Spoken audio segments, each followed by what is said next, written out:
تو حافظ آباد میں بھی ہمارے لاہور کے نزدیک ایک فوکس ہے، ابھی بھی ہے جی ابھی ہے، وہ کبھی رکتا تو نہیں ہے نا انرجی.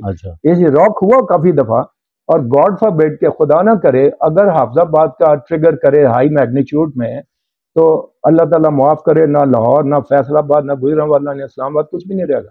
پنجاب کا کوئی کہے تو ہماری جو اماؤنٹ آف انرجی تھی وہ تقریباً 2000 TNT کے ایکویلنٹ تھی. 2000 ton. I'm talking in terms of 2000 tons of TNT. کہ پاکستان میں جو زلزلے آتے ہیں کیوں آتے ہیں، پاکستان کو زلزلوں سے کس حد تک خطرات لاحق ہیں، اور ابھی ریسنٹلی یہ جو ارتھ کویک آیا ہے جس کا میگنیچیوڈ 5.7 تھا، وہ اس کی گہرائی جو ہے 10 کلومیٹر زیر زمین بتائی گئی. خدا کا شکر ہے کہ اس کی وجہ سے کوئی تباہی نہیں ہوئی، کوئی جانی مالی نقصان رپورٹ نہیں ہوا حکومتی اداروں کی رپورٹ کے مطابق. لیکن جو میں نے اسیسمنٹ کی ہے، جو میں نے ڈیٹا چیک کیا ہے، ہسٹوریکل ڈیٹا چیک کیا ہے، اس میں ایک بڑی دلچسپ چیز مجھے جو نظر آئی وہ یہ تھی کہ اپنا اگست سے لے کر دسمبر تک کا جو سپین ہے، یہ 4 ماہ سال کے، اس میں پاکستان میں ماضی میں آنے والے جتنے بھی ڈیڈلیسٹ ارتھ کویک ہیں وہ انہی مہینوں کے اندر زیادہ تر آئے ہیں. یہ کوئی اسپیسیفک ٹائم فریم تو نہیں ہے، لیکن ایک میرے ذہن میں ایک سوال تھا کہ کیوں انہی ماہ کے دوران ہی یہ ڈیڈلیسٹ زلزلے آتے رہے ہیں اور اس سے تباہی مچتی رہی ہے. تو اس کے لیے پروفیسر ڈاکٹر عمر فاروق صاحب، جنہوں نے سن 2000 میں پنجاب یونیورسٹی میں پاکستان کا پہلا زلزلہ جو میئر کرنے والا ادارہ تھا یا زلزلے سے متعلق سٹڈیز کرنے والا ادارہ تھا، وہ قائم کیا تھا. تو ان کی ایکسپرٹیز اس وقت سے لے کے اب تک تو 24 برس ہو چکے ہیں، اور اس سے پہلے ان کے پاس ان گنت تجربہ موجود ہے اس ساری سیسمک ایکٹیویٹیز کے، جیوگرافی کے حوالے سے، جیولوجی کے حوالے سے، جیو فزکس میں مہارت بہت زیادہ ڈاکٹر صاحب کی. تو ان سے بات شروع کرتے ہیں. ڈاکٹر صاحب بہت شکریہ آپ کا، آپ نے وقت دیا. ڈاکٹر صاحب آپ کی جو ماہرانہ رائے ہے لوگ سنیں گے، اور اس کے بعد اس پر ان کے نالج میں اضافہ ہوگا. میں یہ آپ سے پوچھنا چاہتا ہوں ابتداً کہ پاکستان میں زلزلے کیوں آتے ہیں اور کب زیادہ آتے ہیں، کیا وجہ ہے ان زلزلوں کی؟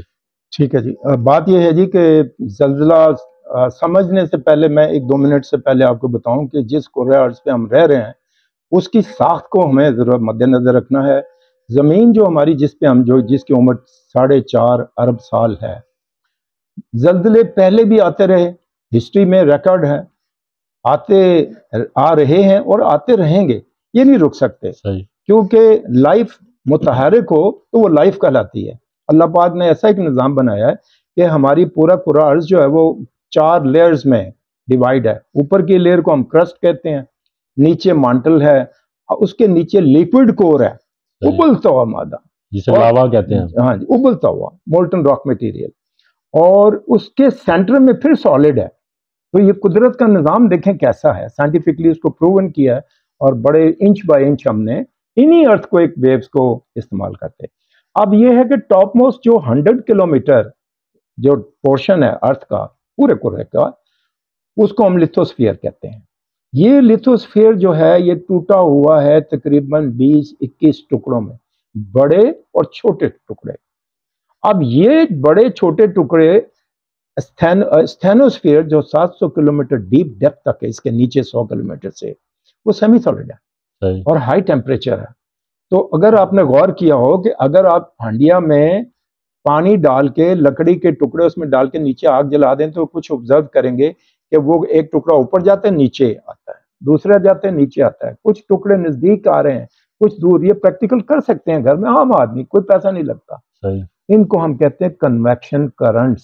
جو مانٹل میں ہائی ٹیمپریچر اور ٹیمپریچر ڈفرنس آ جائے نا، سرفیس کا کم ہے نیچے کے زیادہ ہے، تو پھر اس ٹیمپریچر کی وجہ سے ہمارے یہ کنویکشن کرنٹس جنریٹ ہوتی ہیں جو ان تمام پلیٹس کو، جن کو ہم ٹیکٹونک پلیٹس یا لیتھوسفیرک پلیٹس کہتے ہیں، بڑی یا چھوٹی، یہ موو کرنا شروع کر دیتے ہیں اور کر رہی ہیں.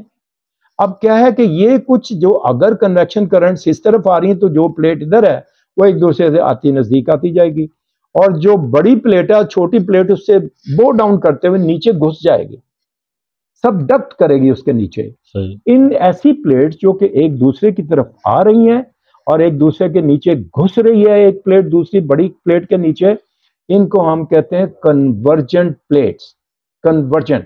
اب آپ دیکھیں کہ پہلے جب وہ نیچے گھسری ہے تو اس کو بکلنگ ایفیکٹ بھی ہوتا ہے, اور نیچے جب بکلنگ ایفیکٹ کیا ہوتا ہے یہ آپ جب دیکھیں گے کہ کپڑا لے کے اس کو رنکل ڈال دیں, آپ زور لگائیں گے تو وہ رنکل پڑ جائیں گے, وہ بکلنگ ہوگی اس کی. اچھا, اس کے ساتھ ساتھ توڑ پھوڑ بھی ہوگی.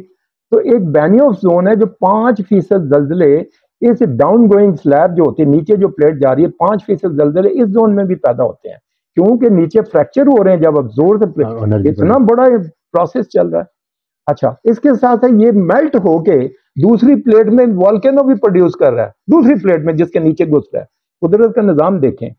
اور یہ جو فریکچر ہو رہے ہیں, ان کو جب ہماری ہم جس خطے میں موجود ہیں وہ انڈین پلیٹ کا حصہ ہے, جس میں اوشن بھی ہے, انڈین اوشن, اور ہمارا کانٹیننٹ بھی ہے.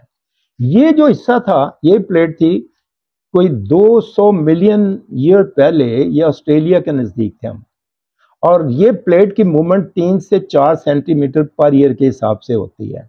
اگر ہم کیلکولیٹ کریں 200 ملین ایئرز بیک سے اب تک, تو ہم دیکھیں گے کہ 6200 کلومیٹر کا فاصلہ پلیٹ نے آسٹریلیا سے چلتے ہوئے یہاں پہ آیا.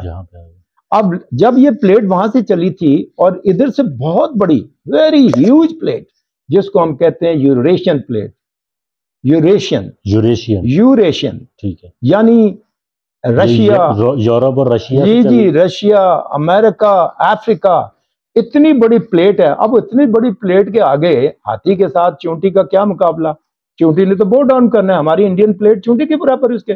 ان کے درمیان ایک تھا ٹیتھین سی, سمندر تھا ایک ٹیتھین سی, 200 ملین. جب انہوں نے کلوز آنا شروع ہوا تو اس کے نیچے جو راک سے جو مٹیریل ڈپازٹ ہو رہا تھا لیئر بائی سمندر میں, وہ کیا ہوا کہ آپ اگر پیپر دیکھیں تو ان کو پریس کریں گے تو دے سٹارٹڈ, کیونکہ کلوز ہو رہا ہے نا وہ ٹیتھین سی, تو وہ مٹیریل کیا دے سٹارٹڈ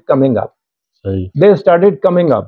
جب وہ ایمرج ہوا اوپر اور ٹیتھین سی کلوز ہوا پلیٹ کی کنورجنس کی وجہ سے, تو پھر انہوں نے ایک چیز کو, دنیا کا سب سے ہائیسٹ ماؤنٹین رینج ہمالائز کو جنم دیا. 2900 کلومیٹر اسٹریچ آف ماؤنٹین جو کہ برما سے لے کر کشمیر تک. اب آپ کو پتا, میں نے کہا یہ پروسیس ابھی بھی جاری ہے, پلیٹس تو نہیں رکی. اب جو وہ اس کو ایک دوسرے کی طرف پش کر رہی ہیں تو فریکچر تو اور بھی ڈیولپ کر رہے ہیں, اور جو پہلے فریکچر ہیں ان کے لانگ موومنٹ کر رہی ہیں, کیونکہ انرجی تو کیمولیٹ ہو رہی ہے. یہ ہے وہ ریزن جس کی وجہ سے ان ایسے ٹائپ کے ارتھکویک جو کہ پلیٹس کی کنورجنس کی وجہ سے فالٹ کے along موومنٹ سے ویوز جو پروڈیوس ہوتی ہیں, وہ جو ہمیں فیل کرتے ہیں ہم جرکس, ان کو ہم کہتے ہیں tectonic earthquakes. They are the most fatal and most destructive earthquake. Example in Pakistan is Kashmir earthquake of 2005, 1935 earthquake of Balochistan, Quetta. 1904 میں لاہور واز راکڈ. اگر آپ پرانی فوٹو دیکھیں تو لاہور کی بھی تباہی ہے. اور ہم نے ایک اور ایپی سینٹر جہاں سے یہ فوکس آف دی انرجی ہے, جہاں سے انرجی ریلیز ہوتی ہے, اس کو ہم کہتے ہیں فوکس آف این ارتھکویک, اور اسی کو اگر 90 ڈگری پہ سرفیس پہ پروجیکٹ کریں اس کو کہتے ہیں ایپی سینٹر. ٹھیک ہے, تو حافظ آباد میں بھی ہمارے لاہور کے نزدیک ایک فوکس ہے, ابھی بھی ہے جی, ابھی ہے, وہ کبھی رکتا تو نہیں ہے نا انرجی. یہ راک ہوا کافی دفعہ, اور گاڈ فاربیڈ کے خدا نہ کرے اگر حافظ آباد کا ٹریگر کرے ہائی میگنیچیوڈ میں, تو اللہ تعالیٰ معاف کرے, نہ لاہور, نہ فیصل آباد, نہ گجرانوالہ, نہ اسلام آباد, کچھ بھی نہیں رہے گا. اچھا جی, اتنا خطرناک ہو, اتنی انرجی پروڈیوس کر سکتے ہیں. یہ انرجی جو پروڈیوس ہوتی ہے اس کو کیسے میئر کرتے ہیں, کتنی انرجی, اگر ایک میگنیچیوڈ بڑی اچھی بات کی آپ نے, تو کتنی انرجی پروڈیوس ہوتی ہے, تباہی کا اندازہ ہم کیسے لگا سکتے ہیں؟ دیکھیے, ہم نے سائنٹسٹوں نے 1906 میں کیلیفورنیا کا سٹی تباہ ہو گیا. اس سے پہلے کوئی ایسا میتھڈ نہیں تھا کہ ہم زلزلوں کی پیمائش کریں کہ کتنا بڑا زلزلہ ہے. ہم نے زلزلے کی پیمائش کی جب 1906 میں کیلیفورنیا پورا تباہ ہوا, تو پروفیسر رشٹر, جس کے نام سے یہ اسکیل ہے میگنیچیوڈ اسکیل, رشٹر اسکیل, کچھ لوگ ریکٹر کہتے ہیں, اسے رشٹر, اور ادھر گٹنبرگ تھا, 2 سائنٹسٹ تھے. انہوں نے ایکسٹینسو کام کیا کہ کیلیفورنیا تباہ ہو گیا.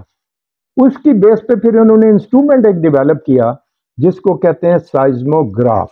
اب وہ سائزموگراف کیا ہے کہ وہ پیپر، اور اس وقت انہوں نے ایک ڈرم کے اوپر ایک پیپر لپیٹا، فوٹوگرافک پیپر، اس کو ڈارک روم میں رکھا اور اس کو فکس کیا ہاتھ کے ساتھ ود سالڈ، کہ اگر کوئی جولٹ آئے گا، کوئی موومنٹ ہوگی تو وہ ویوز آئیں گی، تو یہ جو ڈرم ہے اس کے اوپر جو پوائنٹر ہے انک اینڈ پین والا، وہ اس کے اوپر ایسے لکیریں مارتا چلا جائے گا. Record of first record of the views. اب اس کے بعد ڈیولپمنٹ ہوتی ہوتی ہوتی آج کے دور میں بہت ماڈرنائز طریقے پہ ہم ان ویوز کو ریکارڈ کرتے ہیں، ریکارڈ کر کے پھر اس کی کیلکولیشن میتھمیٹیکلی کر کے، کمپیوٹرائز ہیں سارے میتھڈز، تو پھر ہم کیلکولیٹ کرتے ہیں کہ کتنی اماؤنٹ آف انرجی کا اخراج ہوا. صحیح میتھمیٹیکل ایکویشنز ہیں، اور ان کو ایکویٹ کرتے ہیں ہم یہ اس کے رشٹر اسکیل کے ساتھ. اب جتنا بڑا میگنیچیوڈ ہوگا، ابھی دیکھیے جو کشمیر کا ارتھکویک تھا وہ تقریباً 8-10 ایٹم بم کے ایکولیٹ اتنی اماؤنٹ آف انرجی تھی. میں آپ کو پورا ڈیٹا دے دوں گا، آپ اس پہ دیکھیے گا کہ کتنے میگنیچیوڈ کا ارتھکویک کتنی اماؤنٹ آف انرجی پروڈیوس کرتا ہے. اللہ کا نظام. ہم ایک سمپل سا فارمولا اگر ایک پوائنٹ لے لیں کہ ایک میگنیٹیوڈ کا اگر ارتھکویک آتا ہے تو کتنی اماؤنٹ آف انرجی. دیکھیے ہم اس کو ایکویلنٹ بعض کا TNT سے ایکسپلوسیو سے ایکویلنٹ، جیسے یہ ابھی پنجاب کا ارتھکویک آیا تو ہماری جو اماؤنٹ آف انرجی تھی وہ تقریباً 2000 TNT کے equivalent, 2000 ton. I'm talking in terms of 2000 tons of TNT. ایک وقت میں بلاسٹ کریں. یہ جو بلاسٹ ہوتے رہے ہیں چھوٹے موٹے، یہ بہت چھوٹے ہیں. جو C4 اگر یوز کرتے تھے تو سر 2 kg 3 kg یہ چھوٹے، اور ایون دین آپ کے گھر ہل جاتے تھے فار کرو فلائنگ ڈسٹینس پہ، شیشے ٹوٹ جاتے. اب سوچئے تو صحیح کہ رب العزت نے انسان کے لیے کتنی پاورفل انرجی رکھی، اور اس انرجی کو ہم نے یوٹیلائز کیا زمین کی ساخت کو معلوم کرنے کے لیے. ٹھیک ہے جی. تو اب یہ ہے کہ سائنٹسٹوں نے اس کے اوپر وگرسلی کام کیا اور ارتھکویک کے سائز کو معلوم کیا، اور اس کے ساتھ اس کی میگنیچیوڈ اسکیل ڈیزائن کی. ٹھیک ہے جی. ایک اور میگنیچیوڈ اسکیل تھی مومنٹ میگنیچیوڈ. اب وہ کیا ہے؟ دیکھیے یہ فریکچر ہے، یہ دراڑ ہے. جب یہ ارتھکویک آیا تو اس میں کیوں آیا کہ جب یہ انرجی ہوئی تو یہ سلپ کیا، جب یہ سلپ کیا تو ویو جنریٹ ہوئے. ہم نے دیکھنا کہ یہ سلپ کتنی ہوئی ہے، اس کو میئر کر کے لینتھ آف دی فالٹ کو میئر کر کے ایک اور میگنیچیوڈ اسکیل جس میں انسٹرومنٹ نہیں یوز کر رہے ہم، اس کو ہم کہتے ہیں مومنٹ میگنیچیوڈ. وہ بھی بڑی پریسائز کیلکولیشن، دنیا یہاں نہیں رکی ہے. ہم لوگ فور کاسٹ نہیں کر سکتے ارتھکویک کو، لیکن پریڈکٹ کر سکتے ہیں based on the geological factor plus جو ہمارے پاس ڈیٹا اویلیبل ہے پاسٹ پیلیو ارتھکویکس، اس کو ڈگ آؤٹ کر کے وہ کیلکولیٹ کرتے ہیں. پھر ریسنٹ میں نے جیسے آپ کو بتایا کہ ہر ارتھکویک کا ایک ریٹرن پیریڈ ہوتا ہے کہ کب وہ واپس آئے گا انرجی. مطلب یہ ہے کہ اس فالٹ کے along کب اتنی انرجی کیمولیٹ ہوئی کہ دوبارہ اتنی تباہی مچائے گا، اتنی شدت سے دوبارہ. جی بالکل. پاکستان میں اللہ نہ کرے ایسا کچھ ہے. ہمارے ایک چمن فالٹ جو ہے، میں نے آپ کو بتایا تھا کہ کوئٹہ کا ارتھکویک 1935 میں آیا، گاڈ فاربڈ. تو 100 ایئرز اگر 2035 ویل میری scientifically I can say very safely کہ 100 ایئرز کمپلیٹ ہو یا اس سے پہلے دیر میں بی سم ارتھکویک، کیونکہ یہ 900 کلومیٹر لمبا فالٹ ہے جو ہمارا یہاں سے گوادر اور پاکستان، ایران، افغانستان، یہ کافی لمبا فالٹ 900 کلومیٹر.